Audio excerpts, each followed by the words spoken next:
आज से करीबन 2 साल पहले मैंने अपनी ग्राफिक डिजाइनिंग की जर्नी की शुरुआत की थी। इन 2 सालों के बीच में मैंने काफ़ी इंटर्नशिप की, जॉब भी की एंड एज अ फ्रीलांसर भी काफ़ी कंपनीज के साथ एंड सोलो एंटरप्रेन्योर्स के साथ काम किया। आज के इस वीडियो में मैं अपने उन 2 साल के एक्सपीरियंस को बताऊंगी and at the same time मैं बताऊंगी कि if I have to start over again तो मैं क्या प्रोसेस फॉलो करती, क्या रोड मैप मैं फॉलो करती। Before starting this video let me share this news article जहाँ पे आप देख सकते हैं आखिर ग्राफिक डिजाइनिंग का क्या फ्यूचर होने वाला है आगे के 10 सालों में। इसमें क्लियरली मेंशन है कि एआई ग्राफिक डिजाइनर को रिप्लेस नहीं कर पाएगा क्योंकि एक ह्यूमन टच की नीड होती है। ह्यूमन जिन चीजों को जल्दी समझ पाते हैं, कनेक्टिविटी प्रोवाइड कर सकते हैं विजुअली। एंड सेकंड थिंग कि ये one of the highest demand skill है। तो अब हम स्टार्ट करते हैं कि आखिर आपको क्या प्रोसेस फॉलो करना है अगर आपको एक अच्छा ग्राफिक डिजाइनर बनना है एंड अपना एक फ्यूचर इस चीज में बनाना चाहते हैं। तो वीडियो को स्टार्ट करने से पहले प्लीज मेक श्योर कि आपने पेन एंड कॉपी ले लिया है, जिससे जो भी इंपॉर्टेंट पॉइंट्स हैं, जो भी रोड मैप मैं बताने जा रही हूँ, वो चीजें आप नोट डाउन कर लें एंड आप उन पे काम करना शुरू कर दें, रेदर देन जस्ट इसको देखने के बाद आप इस वीडियो को बंद कर दें, इन सारी चीजें भूल जाएं। अब आज के टाइम पे graphic designing one of the highest demand skill इसलिए है क्योंकि आज के टाइम पे अगर आप कोई भी लिंक्डइन पे भी पोस्ट देखोगे तो उसमें भी ग्राफिक्स की जरूरत होती ही है। सेकंड चीज, अगर आप कोई भी ब्रांड्स को देखोगे जैसे मामा अर्थ हो गया, शुगर हो गया, या कोई भी स्मॉल से स्मॉल ब्रांड भी होते हैं या स्टार्टअप होते हैं, तो वो अपनी विजुअली अपनी चीजों को प्रेजेंट करना चाहते हैं। अगर आप उनकी वेबसाइट पे जाओगे तो आपको दिखेगा कि आखिर उनकी लिपस्टिक कैसे विजुअली दिखने वाली है। सिमिलरली किसी भी सोशल मीडिया प्लेटफॉर्म पे हर एक क्रिएटर एक ग्राफिक डिजाइनर को हायर करना चाहता है, थंबनेल डिजाइनर को हायर करना चाहता है। अब हम स्टार्ट करते हैं कि आखिर आपको ये सीखना कैसे। तो फर्स्ट प्रोसेस है टू सिलेक्ट अ सॉफ्टवेयर। अब बहुत सारे सॉफ्टवेयर है आज के टाइम पे मार्केट में, और उनमें से कुछ मेन जो सॉफ्टवेयर है मैं उनके बारे में बता देती हूँ। Adobe Illustrator, adobe Photoshop, Canva, adobe Lightroom. अब ये कुछ मेन सॉफ्टवेयर होते हैं जो एज अ ग्राफिक डिजाइनर आप हमेशा सुनते रहेंगे अगर आप इस फील्ड में आएंगे तो। अब इसकी बात आता है कि हम लैपटॉप में ये सॉफ्टवेयर सीखें या मोबाइल में सॉफ्टवेयर को सीखें। अगर हम मोबाइल की बात करते हैं तो मोबाइल में आप कैनवा भी यूज कर सकते हैं, फोटोशॉप का एक अलग वर्जन आता है उसको भी आप यूज कर सकते हैं। आई वुड रियली सजेस्ट, अगर आप स्टार्ट कर रहे हैं तो आपके पास रिसोर्स नहीं है तो आप मोबाइल से स्टार्ट कर सकते हैं, आप एक्सप्लोर कर सकते हैं चीजों को। बट अगर आपके पास लैपटॉप है तो मैं डेफिनेटली रिकमेंड करूंगी कि आप इन चीजों को लैपटॉप पे ही सीखना शुरू करते हैं। अब हम बात करते हैं सॉफ्टवेयर की कि हमें सबसे पहला कौन सा सिलेक्ट करना है। एज अ ग्राफिक डिजाइनर आप ये कभी ना सोचे कि अगर मैंने कैनवा सीख लिया तो मुझे यार फोटोशॉप ना सीखना पड़े, फोटोशॉप सीख लिया तो इलस्ट्रेटर ना सीखना पड़े। जैसे आप ग्रो करते रहते हैं एज अ ग्राफिक डिजाइनर, आपको धीरे धीरे सॉफ्टवेयर आपको और सीखने पड़ते हैं। देन आप उसके बाद सिलेक्ट करते हैं कि आपके लिए सबसे बेस्ट सॉफ्टवेयर क्या है, आपके वर्क के लिए कौन सा सॉफ्टवेयर बेस्ट सूट करता है। अब इनमें से आपको कोई भी एक सॉफ्टवेयर सिलेक्ट कर देना है। मैं 3 ऑप्शन दूंगी, इनमें से आप कोई भी सिलेक्ट कर सकते हैं। First Canva, Illustrator and Photoshop. जब मैंने अपनी स्टार्टिंग की थी मैंने एडोब इलस्ट्रेटर से ही स्टार्टिंग की थी, देन फिर मैंने कैनवा सीखा था एंड देन मैंने फोटोशॉप सीखा था। क्योंकि मैंने जब अपनी स्किल्स पे फोकस करना शुरू किया, जब मैंने पोर्टफोलियो बनाना शुरू किया, मैंने इलस्ट्रेटर पे फोकस किया। जब मुझे फर्स्ट इंटर्नशिप मिली मुझे उधर पे कैनवा सिखाया गया एंड सेकंड इंटर्नशिप में मुझे फोटोशॉप सिखाया गया। एंड राइट नाउ मैं फोटोशॉप पे ही काम करती हूँ क्योंकि मेरा वर्क फोटोशॉप के अराउंड ही रिवॉल्व करता है और मुझे फोटोशॉप बहुत इंटरेस्टिंग लगता है। तो पहले आपको इन तीनों सॉफ्टवेयर में से कोई एक सॉफ्टवेयर सीख लेना है। अभी आपको फोकस करना है सिर्फ एक्सप्लोर करने में कि कैनवा में क्या फीचर्स होते हैं। आप इलस्ट्रेटर सीखते हैं तो इलस्ट्रेटर में क्या क्या चीजें होती है, बेसिक चीजें आपको समझनी है और अपनी चीजों पे काम करते रहना है। अगर आप इलस्ट्रेटर सीख रहे हैं तो फोटोशॉप में स्विच करना बहुत ज्यादा ईजी हो जाता है क्योंकि दोनों एडोब के ही सॉफ्टवेयर है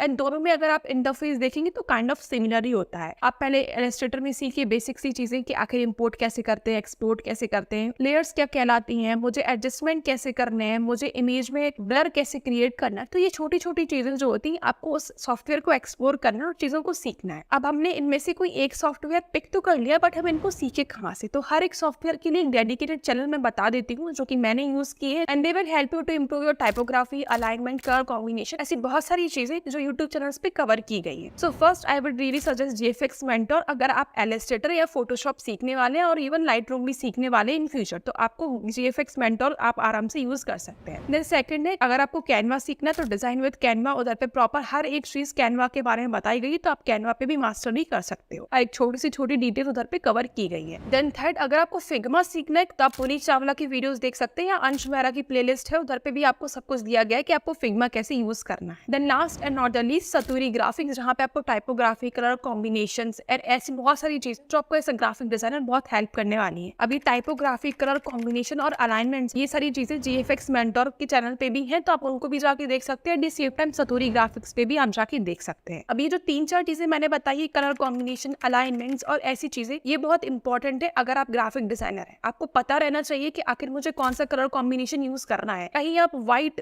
के ऊपर आप येलो यूज ना करें क्योंकि उसकी रीडेबिलिटी नहीं होती है। तो ट्राई करें कि आप अच्छे कलर कॉम्बिनेशन सीखें, आप ट्राई करें कि आप अलाइनमेंट सीखें प्रॉपर, एंड आप ट्राई करें कि आप जितना ज्यादा अपनी टाइपोग्राफी पे फोकस कर सकते हैं वो चीज पे फोकस करें कि आखिर कौन से 2 फॉन्ट अच्छे लगने वाले हैं, कौन से फॉन्ट आखिर इस ब्रांड को अच्छे से रिप्रेजेंट कर पाएंगे। इन चीजों पे काम करना बहुत इंपॉर्टेंट है। जब आप स्टार्ट कर रहे हैं तो आप इनको बेसिक्स पे बहुत काम करना है क्योंकि यही चीज है जो आपको आगे काम दिलाने वाली है। अगर आपके बेसिक्स क्लियर नहीं है तो आप कितना भी कोई भी सॉफ्टवेयर सीख ले, आपको कोई भी हायर नहीं करेगा क्योंकि आपको बेसिक चीजें, अलाइनमेंट्स, कलर कॉम्बिनेशन, ऐसी छोटी छोटी चीजें जो उस ब्रांड को रिप्रेजेंट करने वाली है वही नहीं आपको आती है। देन थर्ड है पोर्टफोलियो कि आखिर अब हमें पोर्टफोलियो बनाना कैसे। जैसे ही आपने अपना सॉफ्टवेयर सिलेक्ट कर लिया है, आपने उस सॉफ्टवेयर को चलाना सीख लिया है, तो सॉफ्टवेयर पे जब आप प्रैक्टिस करेंगे तो आप में भी हो सकता है कि अगर आपको स्टार्ट करना थंबनेल डिजाइनिंग से, तो मे बी आप किसी के भी यूट्यूब चैनल पे जाके देख सकते हैं जिसके आपको लगता है कि आप थंबनेल्स बना सकते हैं, तो आप उनके थंबनेल बना के देखिए, रिक्रिएट करके देखिए। और इवन अगर आपको समझ में नहीं आ रहा कि यार रिक्रिएट कैसे करूं, मुझे तो कुछ क्रिएटिविटी समझ में नहीं आती है, देन मैं सजेस्ट करूंगी कि आप उसको कॉपी करें। आप किसी को कॉपी भी करते हैं तो भी आप अपना टच कहीं ना कहीं उसमें डाल देंगे। मे बी अगर उस थंबनेल में कलर कॉम्बिनेशन रेड यूज किया गया है तो आप में भी कोई दूसरा कलर कॉम्बिनेशन यूज कर सकते हैं। अगर may be photo right hand side पे प्लेस है तो आप उसको लेफ्ट हैंड साइड पे प्लेस कर सकते हैं। मे बी टेक्स्ट में अगर कुछ और चीज यूज हुई है तो आप कुछ और यूज कर सकते हैं। सो स्टार्टिंग में आई विल रियली सजेस्ट कि आप कॉपी करना शुरू करिए, क्योंकि अगर आप कॉपी भी करते तो आप 70 to 80% ही कॉपी कर पाएंगे, 20% आप अपना टच भी क्रिएट कर पाएंगे। सो अगर आप कंफ्यूज है कि भाई मुझे तो कुछ आता ही नहीं है, मैं कैसे कोई भी चीज करूंगा या मुझे पोर्टफोलियो में क्या इंक्लूड करना है, सो ये सबसे बेस्ट तरीका होता है। सिमिलरली अगर आप मामा अर्थ के वेबसाइट पे जाएंगे तो उधर पे उनके ग्राफिक्स डले हुए हैं, उधर पे डाला हुआ है कि उनकी लिपस्टिक कैसे दिखने वाली है, उनकी लिपस्टिक के क्या फीचर्स हैं, हाउ टू यूज, ऐसी चीजें उधर पर डली गई है उनकी वेबसाइट पे। तो आप मे बी उनके प्रोडक्ट को आप रिफाइन कर सकते हैं अपने फोटोशॉप में या किसी भी सॉफ्टवेयर में। आप ट्राई कर सकते हैं कि आखिर मैं कैसे उसको विजुअली अपीलिंग लगा सकता हूँ। सिमिलरली आप इंस्टाग्राम पे किसी बेकरी की शॉप देखेंगे और आपको लगता है कि उनकी ग्राफिक्स इतने अच्छे नहीं है, तो मे बी आप उसको रिक्रिएट करना शुरू कर सकते हैं। आप किसी जिम को फॉलो करते हैं तो आप उनके जिम के लिए भी एक पोस्टर बनाना, रिक्रिएट करना शुरू कर सकते हैं। इन टोटल अगर आप किसी भी चीज के कम अक्रॉस आ रहे हैं जो आपको अच्छी लग रही है या आपको लग रहा है कि मैं ये चीज बना सकता हूँ, तो try to copy it and also add your touch. तो अब जब आप क्या करेंगे, जब आप अपने ही चीजों को क्रिएट करेंगे, आप अपना टच 20% डालेंगे एंड वेराइटी ऑफ वर्क पे काम करेंगे, तो वही आपका पोर्टफोलियो बन जाएगा। अब पोर्टफोलियो हमें कहाँ कहाँ बनाना है, हम उसकी भी बात कर लेते हैं। तो फर्स्ट होता है पीडीएफ फॉर्मेटिंग में, सेकंड होता है हमारा ड्राइव पे डालना, एंड थर्ड होता है हमारा behance या ड्रेबल पे, देन फोर्थ होता है कैनवा पे एक वेबसाइट पोर्टफोलियो बनाना। तो जब मैंने स्टार्टिंग की थी तो मैंने behance एंड ड्रेबल पे किया था। उधर पे डिसएडवांटेज ये होता है, उधर पे आप टाइम टू टाइम उसको अपडेट नहीं कर पाते हो, टाइम टेकिंग प्रोसेस होती है, तो at the end of the day आप फिर अपनी पोर्टफोलियो को ढंग से कुछ काम ही नहीं करते हो, आप उस पर कुछ अपलोड ही नहीं करते हो। वेयरएज फिर मैंने उसके बाद पीडीएफ पे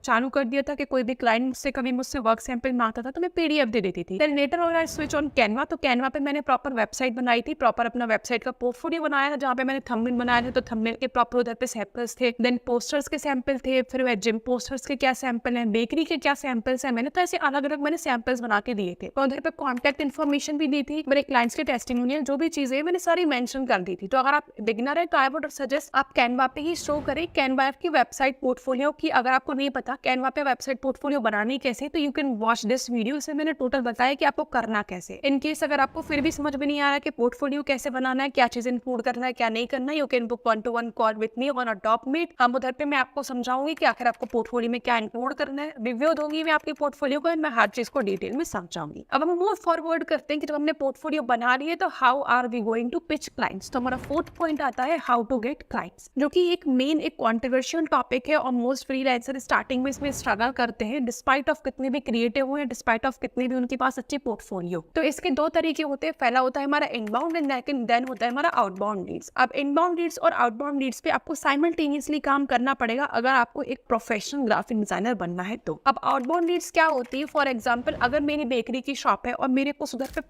पोस्ट डले हुए हैं, आपने मुझे देखा है ना, आपने उसका ही कोई पोस्ट रिक्रिएट कराया है, आपके पास सिमिलर कुछ वर्क सैंपल है, तो आप मुझे इंस्टाग्राम पे डीएम कर सकते हैं कि हे हैव वन लुक, मैंने ये आपके लिए मैंने प्रीवियस मेरे क्लाइंट्स के लिए बनाया, can I make this post for you, can I work with you. तो ऐसे आप अपना वर्क सैंपल खुद से ही आप जाके उनको बता सकते हैं कि मैंने इस प्रोजेक्ट पे काम किया, तो क्या हम साथ में काम कर सकते हैं, अपना पोर्टफोलियो शेयर कर सकते हैं। स्टार्टिंग के कुछ टाइम तक आपको 5-10 क्लाइंट्स लेने में आपको प्रॉब्लम होगी, फिर उसके बाद एक लूप क्रिएट हो जाता है जहाँ पे आपको रेफरल के थ्रू मिल जाता है, आपको आउटबाउंड की स्ट्रेटेजी समझ में आ जाती है। तो बस स्टार्टिंग के 5 से 6 क्लाइंट्स को लेने में आपको थोड़ी सी डिफिकल्टी होगी। देन सेकंड होता है हमारा इनबाउंड लीड्स, जहाँ पे आप एक फनल क्रिएट करते हैं, जहाँ पे आप प्रॉपर बताते हैं कि आखिर आपने क्या काम किया है, आखिर आप कैसे काम करते हैं, हर एक चीज के बारे में हम डिटेल में बताते हैं। एक फनल क्रिएट करते हैं जहाँ पे वो क्लाइंट आपकी चीजों को पढ़ता है, उसको समझ में आता है कि हाँ आपके पास वो एक्सपीरियंस है, एंड देन फिर वो खुद ही आपको रीच आउट करते हैं। ये चीज़ आप लिंक्डइन पे भी कर सकते हो और ये चीज़ आप इंस्टाग्राम पे भी कर सकते हो। बट स्टार्टिंग में आई वोंट सजेस्ट कि कंप्लीटली आप इनबाउंड लीड्स पे फोकस करें, क्योंकि इनबाउंड लीड्स को लेने में 3 से 4 महीने आराम से लग जाते हैं, भले ही आप रेगुलरली लिंक्डइन पे कंटेंट क्रिएट कर रहे हो और इंस्टाग्राम पे कंटेंट क्रिएट कर रहे हो। तो स्टार्टिंग में हमें आउटबाउंड लीड्स पे फोकस करना है, बट जैसे ही हम ग्रो करने लगेंगे हमें दोनों पे फोकस करना चालू करना है। तो मे बी इन केस अगर आपके पास पहला क्लाइंट आ जाता है एंड देन फिर आप फिर से आउटबाउंड के थ्रू सेकंड क्लाइंट को लेके आएंगे, तो फिर आपको प्राइसिंग कैसे सेट करनी है। प्राइसिंग एक ऐसा टॉपिक है जहाँ पे लोगों को पता नहीं होता वो कितना प्राइस रखना चाहिए। कोई इंसान 500 रुपए भी चार्ज करता है एक पोस्ट की स्टार्टिंग से ही, एंड कुछ 50 रुपए से भी स्टार्ट करते हैं। उसमें कोई परेशानी नहीं है, उसमें कोई सेल्फ डाउट की बात नहीं है कि मैं इतना कम क्यों चार्ज करता हूँ। विद द टाइम वो एक ऐसी फिक्स नहीं है कि आप 50 रुपए पर पोस्ट मांग रहे हैं तो 50 रुपए ही मिलेगी। विद टाइम जैसे आप अपनी स्किल्स को अपग्रेड करने वाले हैं, आप अपनी प्राइसिंग ऑटोमेटिकली बढ़ा सकते हैं। तो फॉर एग्जाम्पल, अगर मैं ग्राफिक डिजाइनर हूँ, मैं बहुत अंडर कॉन्फिडेंट हूँ कि मेरी स्किल्स अच्छी है या नहीं है, या मेरा काम क्लाइंट्स को पसंद आ रहा है या नहीं आ रहा है, मैं जस्ट एक बिगनर हूँ, तो मैं क्या कर सकती हूँ, क्लाइंट ए के पास जाऊंगी। क्लाइंट ए को मैंने पिच किया, क्लाइंट ए ने मुझे काम देना शुरू कर दिया, तो क्लाइंट ए से मैं पर पोस्ट मांग सकती हूँ 50 रुपीज। देन जब मैं क्लाइंट बी को पिच करूंगी, क्लाइंट बी को भी मेरा पोर्टफोलियो, मेरा काम पसंद आएगा, तो मैं उसको 50 रुपीज नहीं बोलूंगी, मैं उसको 80 रुपीज बोलूंगी। देन जब मैं क्लाइंट सी को पिच करूंगी, तो मैं उसको 80 रुपीज नहीं बोलूंगी, मैं उसको 120 रुपीज बोलूंगी। तो with increasing with your skill, जैसे जैसे आपके पास क्लाइंट आते जाएंगे, हर एक क्लाइंट पे आपको 15 to 20% एक्स्ट्रा ज्यादा चार्ज करना है। तो जहां मैंने 50 रुपीज चार्ज किया, मैं 80 रुपीज कर सकती हूँ, फिर 120 and then so on and so on. तो ऐसे आपको अपनी प्राइस इंक्रीज करना है। तो जैसे जैसे आप प्राइस इंक्रीज करेंगे, आपकी प्राइस भी इंक्रीज होती रहेगी, आपको समझ में भी आ जाएगा कि किस क्लाइंट के साथ आपको काम करना है। और एक क्लाइंट के साथ काम करने पे ही आपको समझ में आएगा कि आपकी स्किल्स में आपको कितना टाइम लग रहा है, कितनी वर्थ है आपकी वैल्यू, आप अच्छे डिजाइनर है भी या नहीं, आपको अपनी स्किल्स पे कितनी शार्पन अप करना है, कैसे आपको टैकल करना है। ये चीजें बहुत डिटेल में होती है, जो विद एक्सपीरियंस ही आपको समझ में आती है। विद कॉन्फिडेंस, विद एक्सपीरियंस ये चीजें आप कर पाओगे। जब हमने इन सब चीजों के बारे में बात कर ली है, तो अब हम कुछ ऐसे मेन पॉइंट्स के बारे में बात कर लेते हैं जो आपको हेल्प करेंगी to become a best graphic designer, जिसके पास कभी भी काम की कमी नहीं होगी। Upgrade yourself with a trend, जो भी ट्रेंड्स आ रहे हैं, फॉर एग्जांपल एआई की इमेजेस आ रही हैं, तो आप एआई की इमेजेस कैसे अपने डिजाइन में यूज कर सकते हो, कैसे आखिर आपको इफेक्ट्स यूज करने हैं, कैसे आपको चीजों को यूज करना है। जो भी ट्रेंड्स है आपके इंडस्ट्री में, आपको उनको यूज करना, उनको सीखना बहुत इंपॉर्टेंट है। अगर कोई एआई टूल है, तो उसकी हेल्प से आप कैसे अपने डिजाइन को एलिवेट कर सकते हो। तो ये चीजें होती है, अपग्रेड करना होता है टाइम के साथ। सेकंड चीज है अपग्रेड योर सॉफ्टवेयर। अब जरूरी नहीं है कि आप अगर फोटोशॉप चलाना सीखते हैं तो आप इलस्ट्रेटर पे मूव ऑन नहीं करेंगे। आई विल रियली रिकमेंड कि अगर आपको एक सॉफ्टवेयर आ भी गया, आप उस पर मास्टर हो गए हो, तो एक बार दूसरा सॉफ्टवेयर भी आप ट्राई करके देख लो, जिससे आपको समझ में आ जाए कि वो काम कैसा करता है। And also very important thing ये होती है कि जैसे जैसे आप ग्रो करते हो, जैसे जैसे आपके पास पैसे आने लगते हैं, आई विल रियली रिकमेंड कि आप इन्वेस्टिंग शुरू कर दें। इन्वेस्टिंग इन टर्म्स ऑफ आप टूल्स में इन्वेस्ट करो, क्योंकि फोटोशॉप का अगर आप क्रैक्ड वर्जन यूज करोगे या इलस्ट्रेटर का क्रैक्ड वर्जन आप यूज करोगे, तो उसके बाद उसमें कुछ फीचर्स की लिमिटेशंस होती है। तो आई विल रियली सजेस्ट कि आप उस पे इन्वेस्टिंग करना शुरू कर दें। उन सॉफ्टवेयर को प्रॉपर आप वर्जन्स लो, नए नए टूल्स जो उसमें आते हैं, वो सारी चीजें आपको एक्सेस हो पाएंगी और बहुत सारी चीजें आप कर पाओगे। तो investing back in your software tools बहुत नेसेसरी होता है। Then last but not the least is networking, जो कि मैं बहुत एम्फसाइज करती हूँ। This really change my life and this will help you to change your life too. Networking एक ऐसी चीज है जो आपको एज अ फ्रीलांसर हेल्प करेगी सस्टेन करने में। तो try to network as much as you can. अपने सीनियर से नेटवर्क कीजिए, अपने सेम लेवल वाले से नेटवर्क कीजिए, हर एक इंसान से, अपनी फील्ड के रिलेटेड लोगों से नेटवर्क करना शुरू कीजिए। जब आप नेटवर्क करेंगे तो आपको समझ में आएगा कि आखिर इंडस्ट्री में क्या चीजें चल रही हैं, आपके सीनियर उस पोजीशन पे कैसे पहुंचे हैं। एंड नेटवर्किंग से ही आपको काफी क्लाइंट्स भी आ जाते हैं। फ्रीलांसिंग में नेटवर्किंग बहुत इंपॉर्टेंट होती है, क्योंकि